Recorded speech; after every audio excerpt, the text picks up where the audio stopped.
Minyak yang ditaruh di kulkas akan terlihat kental dan keruh, terutama minyak zaitun dan minyak kelapa, karena keduanya akan menggumpal kalau suhunya turun. Ingat baik-baik ya, jangan taruh minyak zaitun di dalam kulkas. Kondisi di situ sangat basah, lembab, dan banyak embun. Jadi, jauhkan minyakmu dari semua kondisi ini. Kalau kamu tetap ngeyel, tekstur dan rasanya akan berubah total. Nah, kalau minyak kelapa lain lagi, konsistensinya bisa bervariasi sesuai dengan suhu di sekitarnya. Saat suhunya dingin, minyak ini akan mengeras. Kamu bisa menyimpannya di tempat gelap dan sejuk seperti pantry agar lebih awet. Kalau minyak yang kamu taruh di kulkas sudah mengeras, jangan panik dulu lah. Keluarin aja dari situ, lama-lama juga akan kembali cair pada suhu kamar. Tapi sebaliknya, minyak kacang dan seed oil perlu ditaruh di dalam kulkas karena lebih gampang teroksidasi sehingga kualitasnya bisa menurun. Dan ternyata, mentega juga bisa loh disimpan pada suhu kamar. Coba aja sendiri. Teksturnya akan lebih lembut. Tapi tetap ada pengecualiannya sih. Di lingkungan yang beriklim panas, sebaiknya simpan mentega di dalam kulkas. Tapi kalau nggak terlalu panas, simpan saja di tempat sejuk dalam keadaan tertutup, serta hindari sinar matahari langsung. Taruh di lemari aja kalau gitu. Kamu pasti bisa bedain kalau tomat dingin biasanya terasa hambar. Iya kan? Tomat dingin kurang bisa memunculkan aroma dan rasa enak. Nah, agar rasanya lebih tahan lama, simpan aja di meja dapur dengan suhu kamar. Tapi kalau kamu ingin membuatnya tetap terlihat segar, taruh aja di dalam kulkas. Yang mubazir justru kalau tomatmu sudah keburu mateng. Buruan, minta contekan resep saus tomat nenekmu dong. Masih soal tomat, tingkat keasaman alami pada saus bisa menghalau mikroorganisme jahat. Untuk memperkuat cita rasanya, simpan pada suhu ruangan aja, jangan ditaruh di kulkas. Kalau kamu beli satu melon utuh, jangan masukkan ke kulkas ya. Dengan begini, nutrisinya akan lebih banyak dan rasanya juga makin lezat. Rasa manis dan segarnya akan lebih keluar kalau disimpan pada suhu kamar. Dan hal yang sama juga berlaku untuk semua kerabat melon. Rasa dan warna semangka akan memudar kalau buah ini ditaruh di kulkas. Setelah dipotong, simpan melon di kulkas dengan membungkusnya pakai plastik wrap. Lalu, simpan sisanya di lemari es selama beberapa hari. Sebaiknya taruh bumbu seperti ketumbar dan mint di laci crisper kulkas. Jangan lupa bungkus dulu dengan bahan absorben agar bau di dekatnya nggak ikut terserap. Kalau perlu, taruh di wadah kedap udara. Tapi sebagian bumbu juga punya karakteristik lain. Warna daun basil dan peterseli akan sangat pucat kalau kamu menaruhnya di kulkas. Sebaiknya taruh di luar aja, karena udara kering di dalam kulkas bisa membuat daunnya layu. Sebelum menyimpannya, potong dulu tangkai bawahnya, lalu masukkan ke wadah yang sudah diberi air. Agar lebih awet, ganti airnya dan potong tangkainya. Bawang bombay yang belum dipotong paling efektif disimpan di tempat kering dan gelap. Kondisi di dalam kulkas sangat lembab sehingga bisa bikin bawang bombaymu lembek dan dihinggapi jamur. Jauhkan juga dari sinar matahari langsung ya. Setelah kamu potong, masukkan ke plastik ziplock lalu taruh di laci sayuran. Pastikan sirkulasi udaranya baik serta jauhkan bawang bombaymu dari makanan yang bisa menyerap bau. Jangan sampai lupa, kalau kelamaan disimpan bisa bertunas loh. Nggak apa-apa kan ya kalau timunnya ditaruh di laci crisper sayuran? Tapi jangan bilang, "Hah?" setelah kamu tahu fakta ini. Rasa timun akan lebih enak kalau kamu menyimpannya pada suhu kamar. Kalau terlalu sejuk, kesegarannya akan jauh berkurang. Mending taruh di pantry aja. Tapi jauhkan dari apel dan pisang ya, biar rasa dan penampilannya tetap fresh. Selai kacang nggak perlu disimpan di kulkas kok. Kamu bisa menaruhnya di pantry selama 3 bulanan setelah pertama kali dibuka. Dijamin deh, selaimu akan tetap fresh dan nempel di mulut. Bisa juga sih kalau kamu mau menyimpannya di kulkas, biar lebih awet dan minyaknya tetap nyampur. Tapi teksturnya akan lebih keras dan alot. Pada suhu dingin, madu juga bisa mengeras dan jadi padat. Agar tetap cair dan bisa dikonsumsi, simpan madumu pada suhu kamar. Masukkan aja ke wadah tertutup, lalu taruh di tempat sejuk. Jauhkan juga dari paparan sinar matahari langsung, dan selalu pakai wadah aslinya saja, karena sudah dilengkapi dengan segel yang ideal. Sehingga madu di dalamnya bisa awet dan terhindar dari semut. Cie, rajin amat sih naruh saus pedasnya di dalam kulkas. Sebetulnya nggak perlu sih. Kandungan cuka dan garamnya sudah ampuh kok untuk membuatnya lebih awet. Terlebih lagi, rasa ladanya akan lebih nampol kalau berada pada suhu kamar. Kamu beli saus ini untuk nyari pedasnya kan? Sebagian saus pedas akan menjadi padat kalau dimasukkan ke kulkas. Jadi jangan sampai nyesel ya.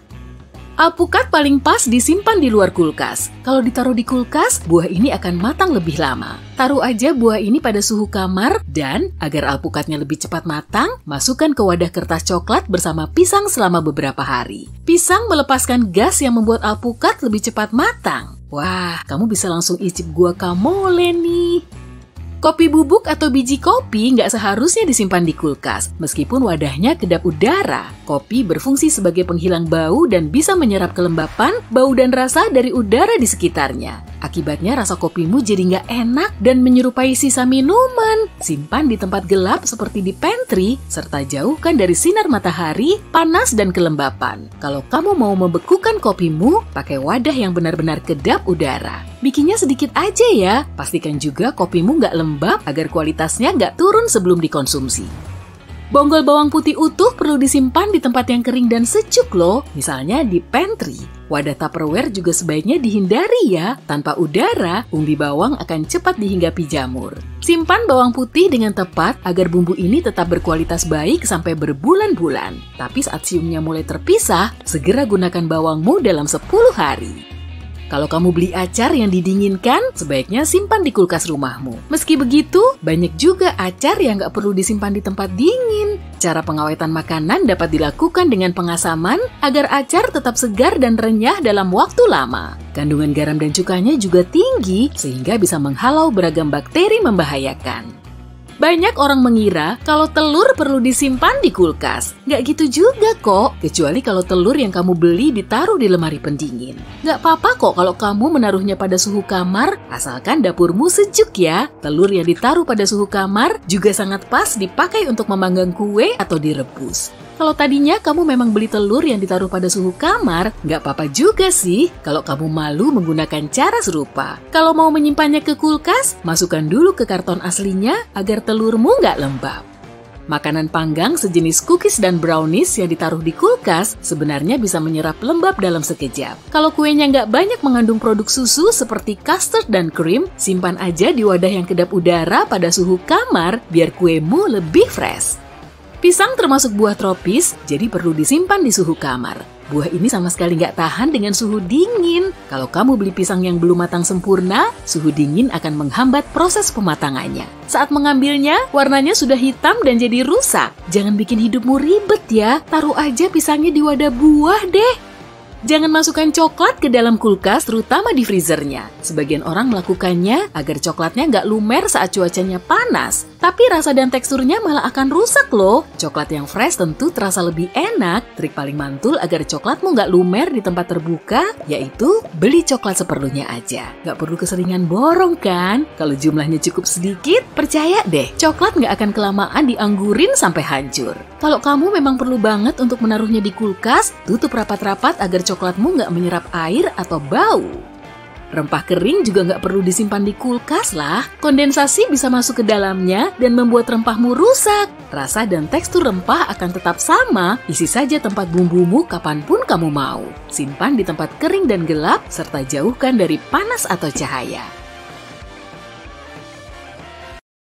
Semua dimulai pada awal abad ke-20 di Perancis. Orang-orang di sana memperkenalkan ide yang dinamakan dengan kata bahasa Perancis mewah, yakni makan porsi kecil hidangan yang disajikan indah. 5, 10, 15, sampai 20 hidangan.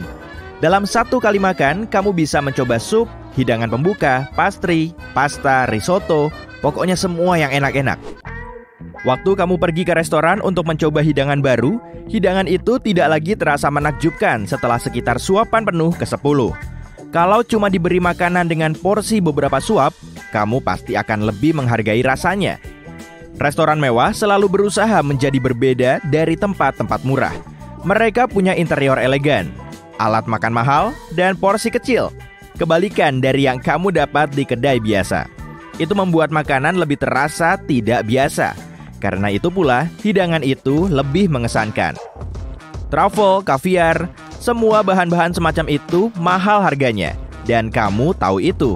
Jadi, waktu kamu melihat pramusaji membawa piring kecil dengan porsi kecil, otakmu senang. Entah kenapa, itu logis. Gimana perasaanmu kalau kamu memesan sepiring hidangan mewah yang murah dan porsinya besar? Kamu pasti bakal heran dan penasaran. apa kualitasnya rendah atau semacamnya. Restoran mahal mendapat bahan-bahan dari berbagai tempat, bukan dari satu tempat seperti supermarket. Itu mulai masuk akal kan? Porsi yang lebih besar akan sangat mahal harganya, bahkan untuk pelanggan paling kaya sekalipun. Kebanyakan restoran mewah memiliki setidaknya 3-6 hidangan. Di beberapa restoran, kamu mungkin akan dapat sampai 30 hidangan. Kamu nggak akan bisa mencoba semuanya kalau ukurannya normal. Dan kalau porsinya kecil, kamu akan punya ruang untuk hidangan penutup dan kopi mewah, yang artinya restoran dapat tambah pemasukan lagi. Semuanya dirancang untuk memberimu suasana edisi terbatas. Kamu pasti lebih menghargai sesuatu yang langka dan eksklusif. Pasta porsi besar bisa saja kamu masak di rumah kapanpun. Tapi beberapa helai pasta warna-warni yang disajikan dengan sayuran eksotis, itu pasti menggoda buat difoto. Koki gourmet nggak cuma masak, mereka menciptakan karya seni yang bisa dimakan. Dan akan jauh lebih mudah membuat mahakarya dengan lebih sedikit bahan di piring. Semakin banyak bahan, makananmu akan semakin mirip hidangan yang kamu masak waktu kamu mau mengosongkan kulkas. Dan bagi pelanggan, pasti nggak akan kelihatan elegan waktu berusaha nyuap burger besar ke mulutnya. Tapi kalau kamu makan porsi kecil di meja mewah dengan memakai pakaian bagus, kamu pasti kelihatan elegan. Beberapa restoran mengubah hal itu dengan menawarkan pilihan hidangan porsi reguler atau porsi kecil. Ini sempurna kalau kamu tidak bisa makan banyak, sedang diet, atau ingin berhemat. Tapi porsi lebih kecil nggak akan membuatnya lebih mewah, cuma lebih kecil aja. Kebanyakan restoran memiliki pencahayaan redup dan area duduk terpisah untuk membuatmu merasa lebih nyaman dan santai, dan duduk lebih lama, dan memesan lagi. Kamu tidak akan terlalu merasa bersalah memesan banyak makanan mahal saat kamu merasa tidak terlihat dalam gelap. Aroma bisa memengaruhi pilihan makananmu. Vanila dan kayu manis membuatmu menginginkan hidangan penutup. Aroma bacon bisa membuatmu memesan sarapan dengan porsi lebih besar. Lavender membantumu rileks, tenang, lalu makan dan menghabiskan lebih banyak uang. Restoran mewah menggunakan dupa dan minyak beraroma harum agar kamu memesan lebih banyak. Di restoran murah, semuanya berbeda. Saat kamu duduk di dekat jendela dan melihat orang serta cahaya matahari, kamu cenderung berhati-hati dengan pilihanmu. Lalu kamu akan memesan makanan sehat serta bijak seperti sayuran, kebab, dan semacam itu. Kamu pun cenderung memesan hidangan lengkap karena kamu berpikir seseorang akan menghakimimu. Tempat makan biasa meletakkan TV di mana-mana untuk mengalihkan perhatianmu. Dengan begitu, kamu akan setuju dengan apapun yang ditawarkan pramusaji. Duduk di meja bar tinggi membuatmu lebih awas, karena kamu tidak bisa bersandar dan santai. Kamu akan pesan, makan, lalu pergi. Kemudian mejanya bisa ditempati orang lain. Di mana kamu bisa menemukan makanan cepat saji? Di mall dan tempat istirahat. Tempat-tempat itu mengharapkan kamu membeli secara impulsif, bahkan saat kamu tidak lapar. Melihat makanan atau orang makan aja bisa bikin kamu pengen makan burger itu kan? Dan restoran membayar mahal untuk mendesain menu mereka. Restoran menggunakan sesuatu yang disebut power positioning. Ini bisa membantumu memilih sesuatu, meskipun kamu tidak tahu kamu mau menu itu. Menu apapun yang ada di halaman depan kanan atas, itulah yang mereka ingin kamu pesan. Kamu akan selalu melihat bahan termahal disebutkan dalam penjelasan hidangan, meskipun hanya dipakai sedikit. Kamu pasti mau memesannya demi sensasi mewah itu. Beberapa restoran gourmet membuat hidangan spesial dari bahan tersegar yang baru mereka dapat pagi itu.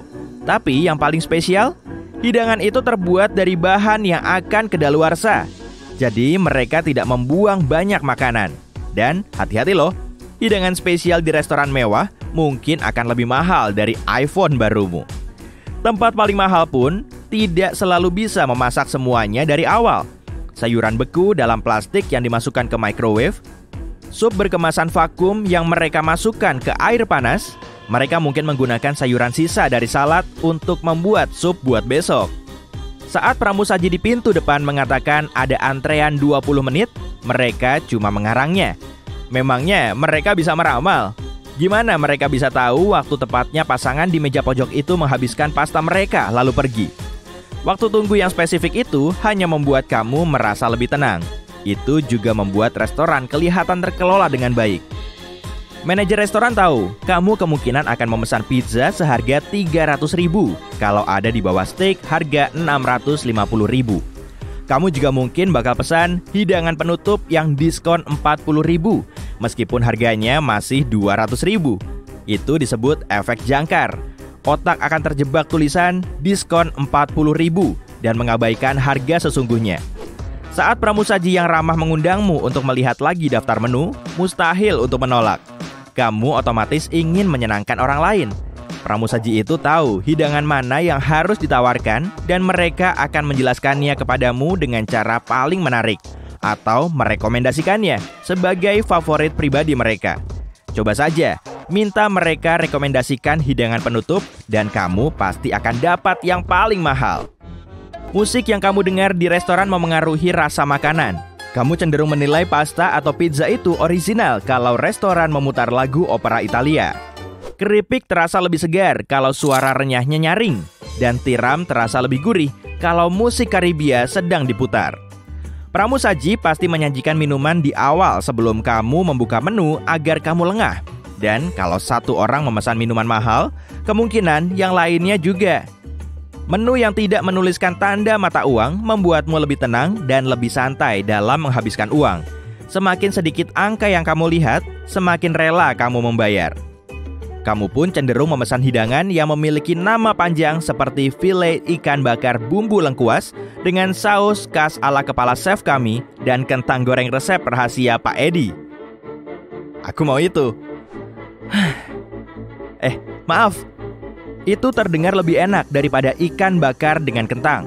Hidangan pertama tadi terdengar mahal dan sepertinya resep rahasia keluarga. Restoran selalu suka membuat makanan terdengar lebih autentik. Itu sebabnya nama hidangannya selalu dipenuhi kata-kata asing sehingga membuatnya terkesan semakin mahal. Restoran sibuk saat jam makan siang, setidaknya itu rencananya. Agar kamu tidak menyadari makananmu lama disajikan. Mereka melambatkan hal lainnya juga. Mereka sengaja membuatmu menunggu meja, lalu memberi kamu meja kosong, kemudian mengeluarkan piring dan alat makan, lalu membawakan menu, dan ya, kamu pasti tahu gambarannya. Maaf mengecewakanmu, tapi kamu bukan pelanggan pertama yang mendapat keranjang roti. Sisa dari tamu sebelumnya, mungkin kamu yang memakannya sekarang. Saat pramusaji membawakan camilan gratis, mereka mencoba membuatmu haus. Keripik dan kerupuk itu dipenuhi natrium. Kalau kamu memakannya terlalu banyak, tubuhmu akan mengirim sinyal kepada ginjal bahwa sudah waktunya membuang kelebihan natrium dari tubuh. Dan tanpa kamu sadari, tiba-tiba kamu udah pesan minuman tambahan aja. Simpan korek kuping di botol tusuk gigi. Kemasan seperti ini biasanya memiliki lubang di tutupnya. Ini akan memungkinkan kamu mengeluarkan korek kuping satu persatu. Dan kamu bisa yakin korek kuping yang lain terlindungi dari debu dan air. Cukup berguna, terutama saat bepergian. Wadah tusuk gigi juga merupakan solusi penyimpanan yang bagus untuk glitter. Misalnya, kamu akan pergi ke festival musik. Masukkan glitter ke botol itu dan tuangkan jumlah yang dibutuhkan melalui lubang-lubang kecil di tutupnya saat kamu membutuhkannya. Tutupnya akan mencegah glittermu tumpah. Jika kamu tidak percaya dengan desain wadah tusuk gigimu, gunakan selotip untuk merapatkan tutupnya sampai bagian bawah sebelum kamu pergi. Ring holder pada casing ponsel mempermudah penggunaan ponsel dengan satu tangan. Kamu bisa berkirim pesan, mengambil selfie, dan menonton video sambil rebahan di sofa. Tapi ternyata, ring holder juga bisa membantumu masak. Lepaskan cincinnya dan pasangkan pada tutup stopless logam standar. Letakkan tutupnya secara vertikal pada makanan yang sedang kamu iris dan pegang seperti ini. Jarimu tidak akan terluka dan ukuran irisannya akan seragam. Lilin tea light biasanya memiliki wadah aluminium kecil. Saat lilinnya habis, kamu bisa mengambil dua wadah dan buat kotak kecil untuk menyimpan benda-benda kecil seperti paku payung, aksesoris, klip kertas, dan sebagainya. Pertama-tama, keluarkan sisa lilin, bersihkan wadahnya, dan buat dua lipatan segitiga kecil yang saling berhadapan. Ini akan membuat diameter bagian bawah wadah sedikit lebih kecil daripada bagian atas. Wadah atas ini akan berfungsi sebagai tutup. Kamu juga bisa menggunakan selotip untuk merapatkan bagian bawahnya. Saat mau pergi liburan, kamu bisa menyimpan sabun kecil, bumbu piknik, vitamin, dan penyumbat telinga di kotak itu. Jangan lupa beri nama dengan spidol permanen atau stiker agar tidak membuat bingung di jalan. Tempat sikat gigi plastik bisa menjadi kotak yang bagus untuk aksesoris kecil atau kartu memori. Tidak perlu menghabiskan uang banyak untuk sandaran ponsel mewah. Lipat gagang kacamatamu seperti ini dan letakkan di permukaan horizontal rata. Sekarang, kamu bisa menaruh ponselmu di dalamnya untuk sandaran darurat dan langsung merekam TikTokmu. Jika kamu punya wadah tic-tac kosong, ide sandaran ponsel ini cocok untukmu. Potong kotaknya menjadi bagian vertikal yang sama besar, seperti ini. Siapkan selembar kardus yang sedikit lebih besar dari ponselmu. Lem setengah wadah tic-tac pada kardus agar ponselmu pas di tengah-tengah rangka ini. Voila! Selain itu, kamu juga bisa membuat sandaran yang sama untuk tabletmu. Tapi pastikan gadgetmu tidak terlalu berat untuk rangka ini. Ini satu lagi ide hemat. Jangan langsung membuang gulungan selotip kosong. Gunakan penggaris untuk menandai 2 titik di sisi berlawanan gulungan. Lalu potong 2 ceruk kecil yang akan menahan ponselmu. Keseimbangan sempurna dan hampir tidak ada sampah. Potong sedotan plastik bekas pakai kecil-kecil. Letakkan 2-3 sendok makan potongan ini di atas selembar kertas bersih. Lalu letakkan sehelai kertas di atasnya dan setrika semuanya. Potongan-potongan ini akan menyatu menjadi satu plastik. Potong membentuk lingkaran. Kamu bisa menggunakannya sebagai tatakan gelas dan mug. Gunakan palu pelembut daging untuk menghias kuemu. Letakkan bola-bola adonan sama besar di atas loyang. Sekarang, tekan adonan menggunakan sisi palu favoritmu. Kamu bisa mencelupkan palu itu ke kayu manis sebelum melakukan ini untuk menambah rasa pada kuemu. Setelah memanggangnya, kamu akan mendapat pola yang juga bisa dilapisi dengan krim atau madu. Tutup botol plastik sederhana bisa menjadi tempat sabun darurat yang bagus. Mentega dari kulkas biasanya terlalu keras dan dingin untuk langsung digunakan. Ada cara untuk mempercepat prosesnya. Isi 1 mug besar dengan air panas dan tunggu sampai mugnya memanas. Lalu buang airnya dan tutup mentega dengan mug itu. Permukaan mentega akan meleleh dan kamu akan bisa mengoleskannya ke roti panggangmu dengan mudah. Jika kamu perlu melembutkan seluruh mentega untuk membuat kue, potong mentega menjadi kecil-kecil dan letakkan di bawah mug panas lebih lama. Kamu bisa menggunakan kembali tutup plastik tisu basah, lepaskan dari kemasannya, dan tempelkan pada sampul buku gambar atau buku catatan. Sekarang, kamu punya saku untuk menyimpan alat tulis kecilmu, atau kamu bisa menyatukan 2 tutup plastik dan mendapatkan kotak pil, penyumbat telinga, dan benda kecil lain untuk saat bepergian. Jika kamu punya banyak Lego lama yang tidak kamu gunakan, jangan dibuang.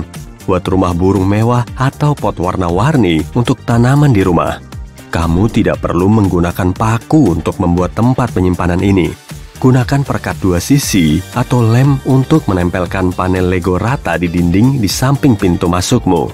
Tambahkan buah Lego khusus untuk setiap gantungan kunci milikmu dan teman serumahmu. Sekarang, kamu bisa menyimpan semua kunci di satu tempat. Lego juga bisa menjadi sandaran buku atau tempat pajangan mug dan lilin.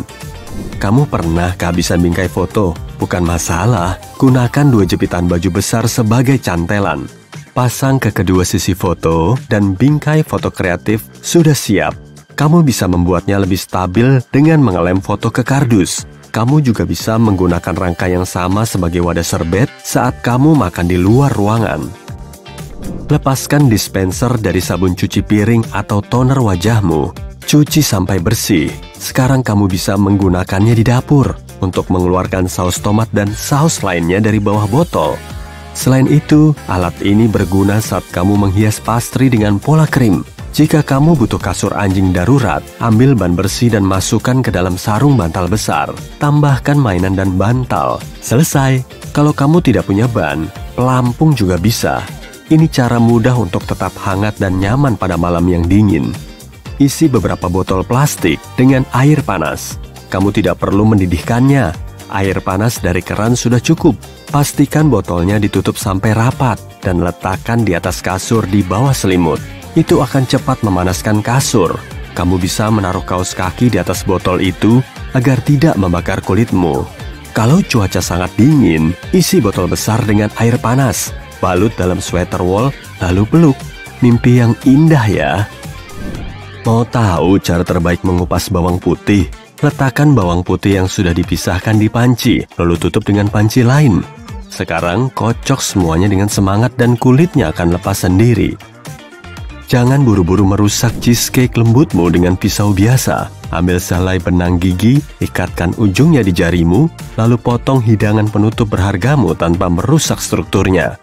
Trik ini juga bagus untuk memotong jelly, tiramisu, dan keju lembut. Dan ini adalah teknik baru untuk memotong mentega yang harus kita lakukan. Gunakan pisau besar untuk membuat bintang pada permukaan mentega. Ini akan membuatmu lebih mudah memotong mentega kecil-kecil karena dengan begini, menteganya akan lebih cepat meleleh dan potongan mentega bentuk segitiga ini akan pas untuk roti panggangmu. Ini satu lagi resep untuk pencinta luar angkasa. Agar semangat menyarap, atur 2,5 sosis menjadi bintang dan gunakan tusuk gigi untuk membantu mempertahankan bentuknya. Pecahkan beberapa telur ke tengah-tengah bintang dan goreng, lalu tutup wajannya sampai telur sudah siap. Selamat makan!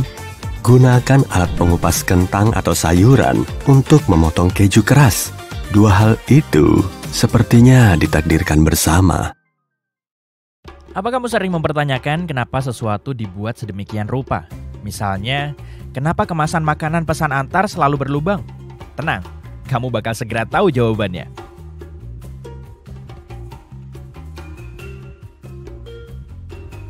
Kupluk dengan semua pom-pom lembutnya sudah pasti jadi aksesori andalan di tengah cuaca dingin.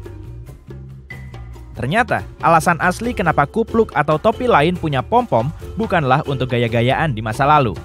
Salah satu teori mengatakan pom-pom dibuat sebagai pelindung. Pelaut Prancis sering memakai topi dengan pom-pom agar kepala mereka tidak terbentur dinding atau langit-langit rendah dan menghindari luka andai kehilangan keseimbangan di laut yang ganas. Jadi, bisa dibilang pom-pom adalah bumper kepala. Pernah melihat lubang ekstra di sisi sepatu mendaki? Satu hal yang pasti, meski mungkin kamu mengira begini, lubang ini dibuat bukan untuk memberikan ventilasi biar kakimu nggak bau loh. Lubang ini dibuat untuk mencegah sepatumu bergerak dan membuatmu terpeleset dan jatuh saat mendaki, memanjat, atau menuruni bukit. Saat kamu jalan-jalan ke gunung lagi, pastiin kamu mengikat tali sepatumu ke sana supaya sepatu botmu lebih pas di kaki. Kamu lagi di acara bakar-bakaran dengan teman-temanmu. Sang tuan rumah menyajikan minuman dingin di dalam botol berleher panjang untuk semua orang. Kamu pun membatin, kenapa botol punya leher panjang ya? Ada dua alasan di baliknya. Yang pertama, untuk mengurangi biaya pengemasan. Makin sempit lehernya, makin kecil tutup botol yang dibutuhkan. Alasan kedua adalah untuk memastikan minumanmu tetap dingin lebih lama. Saat memegang botol di lehernya, bukan di badannya, panas yang berasal dari tanganmu nggak bakal bikin sisa minumanmu dingin.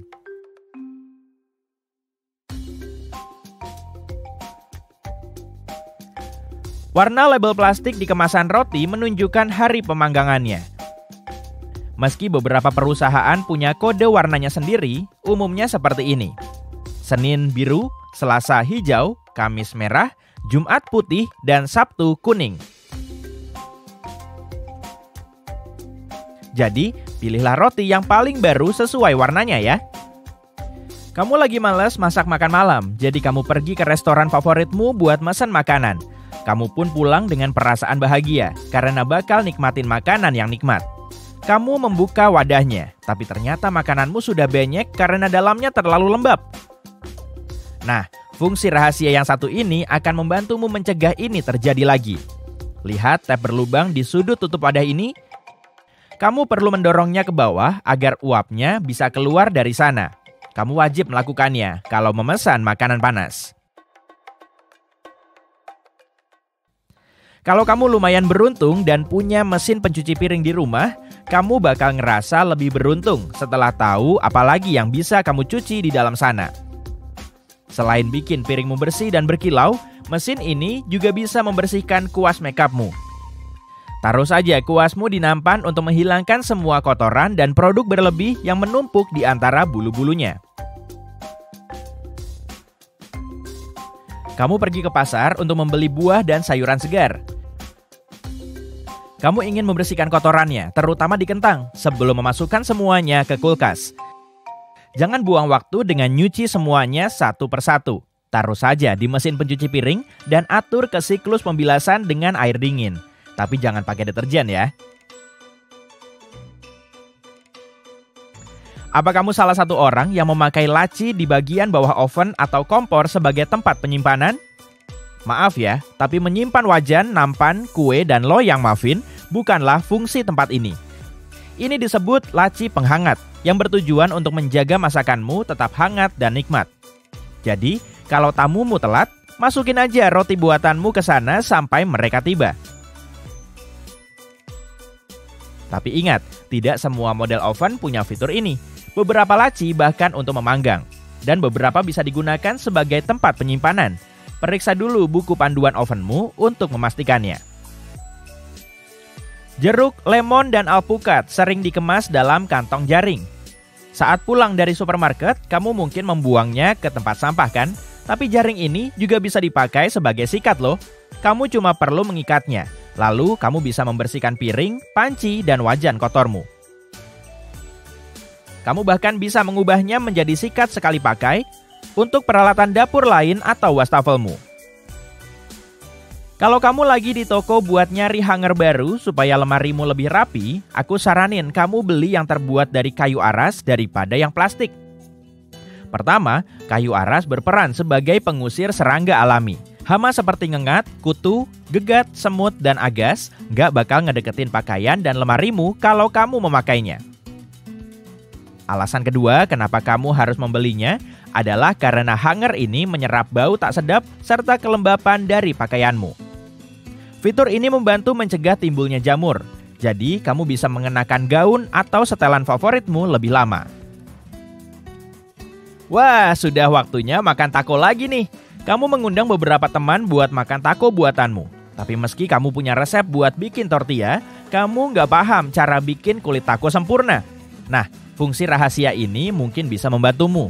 Kalau punya nampan muffin di rumah, ini dia solusimu. Balikkan nampanmu dan taruh tortilla kecil di antara cupnya. Selamat makan!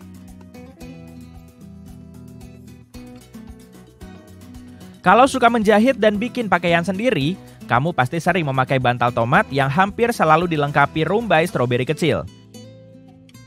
Tapi apa fungsinya? Pertama, kamu bisa memasukkan jarum yang sedang kamu pakai atau favoritmu ke sana, supaya nggak perlu repot-repot nyari di antara jarum lain. Kedua, ada amplas di dalamnya yang bisa membantu membersihkan dan menajamkan jarummu begitu ditancapkan ke sana.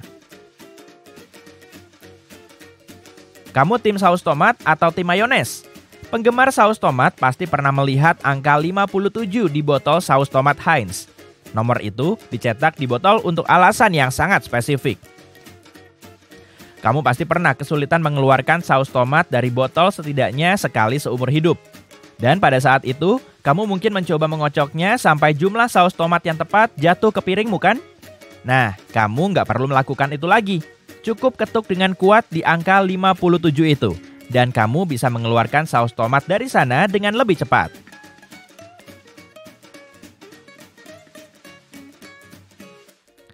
Kamu mungkin juga sadar ada 2 lubang di kaleng oli saat kamu mengisi atau menuangkannya. Mungkin kamu berpikir, itu pasti dibuat biar aku gampang menuangnya ke wadah lebih kecil. Tapi fungsi sebenarnya bukan itu. Lubang itu dibuat untuk mencegah olimu tumpah kemana-mana. Jadi, kamu perlu membuka tutupnya sebelum menuangkan isinya dari lubang yang lebih besar agar tidak terbuang atau berceceran. Kamu pernah ikut kelas untuk meningkatkan kecepatan mengetik? Kalau pernah, kamu mungkin akan kecewa saat tahu bahwa produsen keyboard kemungkinan besar ingin memperlambatmu.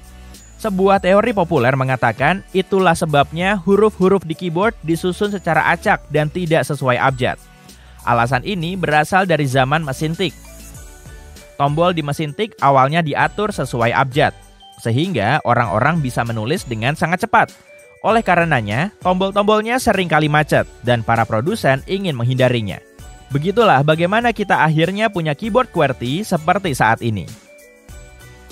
Sebelum kamu pergi, aku punya satu bonus fungsi rahasia untukmu. Aplikasi jam di iPhone-mu juga menunjukkan pukul berapa saat ini di ikon layar kecilnya.